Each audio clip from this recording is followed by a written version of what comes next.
All right, guys. Let's talk about this Aries new moon, shall we?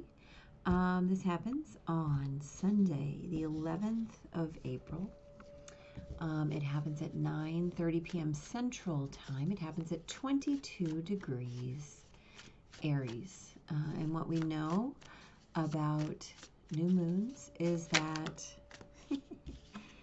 the sun and the moon are conjunct at the same degree of the same sign. It just so happens that at this new moon, in Aries, we have Chiron and Mercury at 9 and 14. And then we have Venus at 26 degrees Aries, basically conjunct our new moon energy. So what else is going on? Okay, so this new moon happens sextiling Mars and Gemini, right? Mars is square Neptune. Mars is also trining Jupiter. So Mars, of course, is the ruler of Aries. And so what's happening right now is that all of the planets are within 147 degrees of one another in the sky in that 360-degree arc, right? So they're very condensed. So we've had this condensation of energy, and Mars, of course, is basically on point, right, leading the way in Gemini right now. And as it should be, right, Mars is that energy out front, on point, always moving, always going, how we put our energy into the world. And so the echo of that energy at this new moon is pretty significant, right?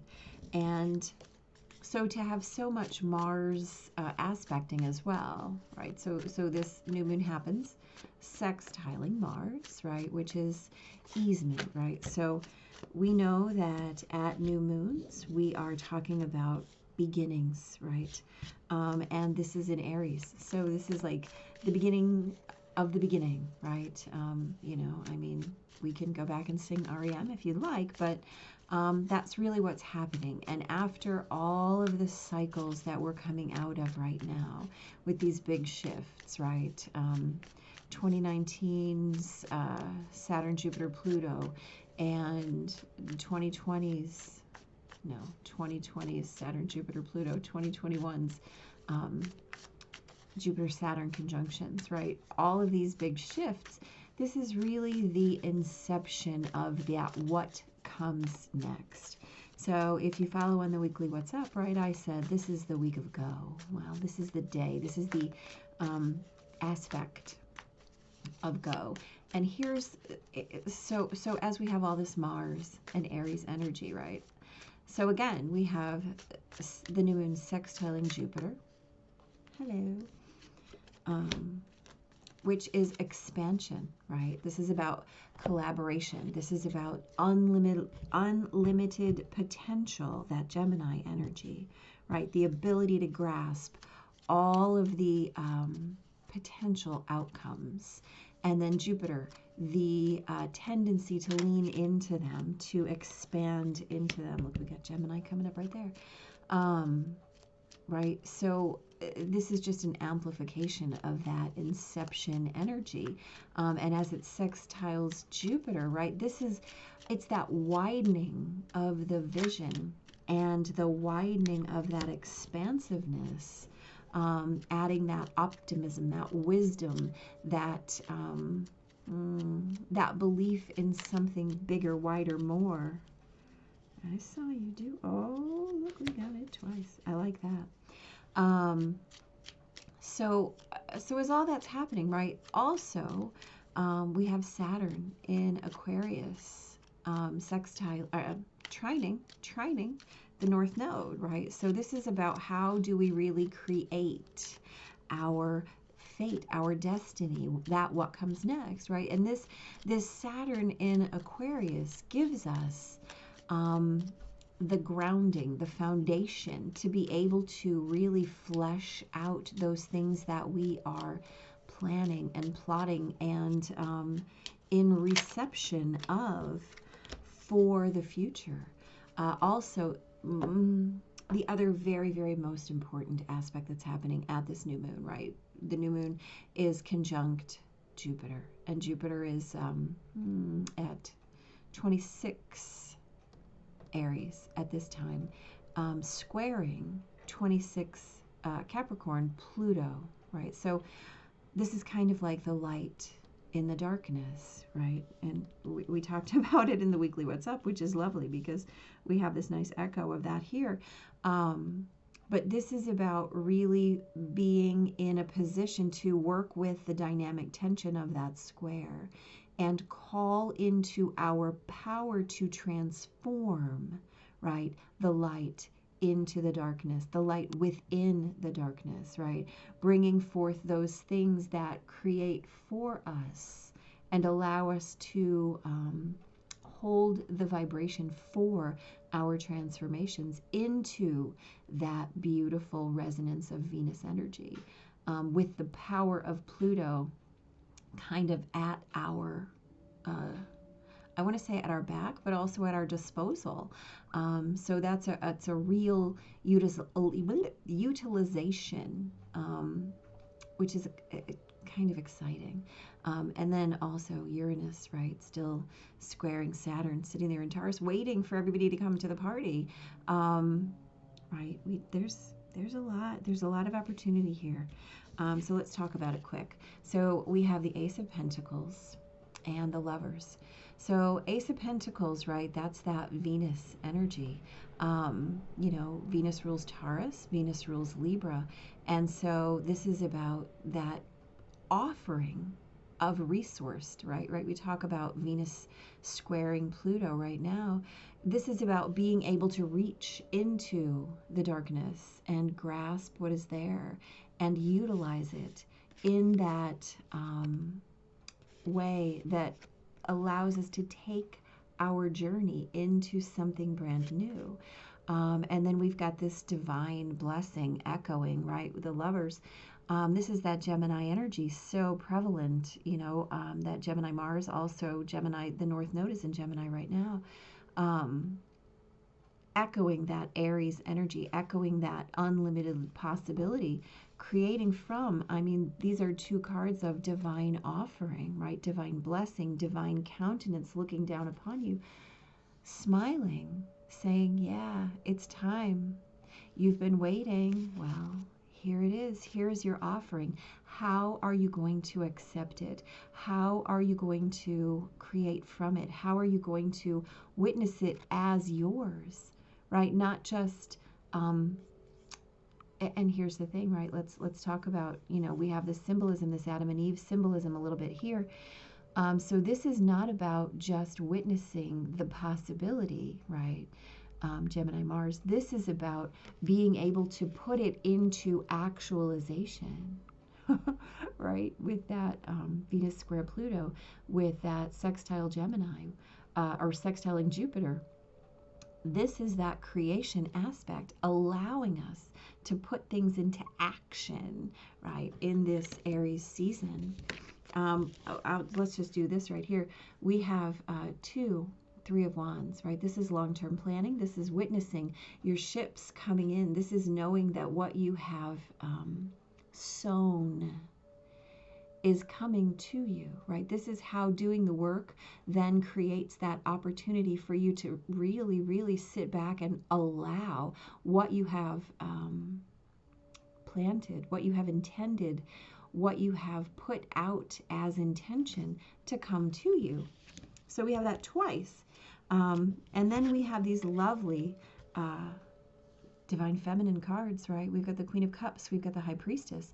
The Queen of Cups, of course, she's the only closed cup in the deck, and she's the embodiment of that beautiful emotional balance, that emotional fullness, right? Not just thinking about your emotions, not just contemplating how things feel, not just contemplating what path to take, but actually getting on that path and walking it and knowing that you're intuitively guided. I mean, we have a whole lot of that here, which is quite lovely. And then this kind of abuses me because these are cards straight out of the weekly What's Up, right? So let's talk about Saturn, right? Saturn is squaring the North Node, which is in Gemini, right? And so, you know, I'm witnessing this as our Saturn energy, right? That very in control energy, that very let's build energy, but also relying on structure and former concepts, right? And that's not what we're being asked to do right now. What we're being asked to do right now is recreate, right, outside of the constructs, right? And if you've been doing the work, if you've been doing that building here intuitively from your soul, from your emotions, as we've been talking about for the last, you know, forever, then you already know what is coming, right? You already know what is being offered to you. You already understand what is within your potential. And the answer is absolutely anything that you desire, right? You are unlimited in your manifestation possibilities. And this, right, we talked about this as being that Jupiter or that Venus square Pluto card, right? The light in the darkness, right? The light in the darkness. And that only comes through your intuition. That only comes through that deep emotional embodiment. That only comes through accepting what the universe is offering you and knowing that that's the way to bring it in, right? Right. Rightio. In fact, that's just, yeah, I love it. So, again, really be, I say this a lot, but I couldn't be more serious. Get really, really intentional because you are setting the tone for, I mean, the rest of your life, right? This is that moment, right? What you sow, y'all, it's coming. It's coming, and it's coming big. So I hope you know, I hope you've been listening to your heart, and I hope you've been in receipt of those gifts that the universe has been offering you, simply because this is go time, right? This is go time. All of these big planetary energies are compressed into that, like I said, 147 degrees. And Mars and Pluto are in conjunct at the edges of this. So this is, wow. Wow. Wow. Look at that. Dang, y'all. So it's big. Big deal. I would highly suggest that your intentions be as clear and as specific and as well visioned as you can possibly make them. Don't just write them. Vision them, feel them, flesh them out. Get all of your senses involved, right? Venus square Pluto. See them, hear them, smell them. Okie dokie then. Taste them and touch them. Create those big, giant intentions. Let's please read about fire. In this Aries new moon, could there be anything more perfect? Well, I don't think so, but you just never know. Okie dokie. Fire consumes anything that it touches. Flames remind us of the impermanent nature of reality and how situations can quickly transform into beauty or chaos. Fire is passion, and its dancing flames invite us to reach to the sky.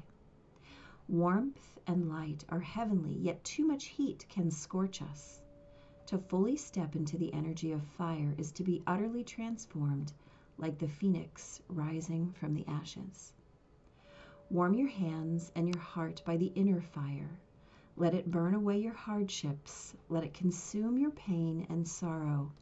Has life become too rigid, too cold, or too superficial, light a candle and make a bonfire and toss into the flames everything that has become stiff and painful. Give it all to the fire for rapid transformation. Set your life on fire. Are you feeling too fiery? Have you been reactive and short-tempered towards others? This has come to tell you that if all fiery emotions directed at others may backfire at you, it is not a good idea to play with fire if you're out of balance or angry. Now is not the time to act or react. It is the time to tame and befriend your inner fire so it does not scorch you. So again, this is all about reaching forward, leaning in to all of these future plans, right? Those things that you have been visioning, those things that you have been calling into form, right? And understanding that your inner fire is always going to light the way, right? No matter how practical you must be in terms of your actual planning, you have to have the fire. You have to have the fire, right, in order to put that into motion. Otherwise, you're just stagnant. So y'all, do it. Do the thing, right? Now is the time to do the thing. Hold that space for yet. It might not be so right this moment, right? But you hold that space for yet and watch it as it comes to you. Create in your inner fire and watch it grow in your world. Wow. Go time indeed. Go get it. Big blessings.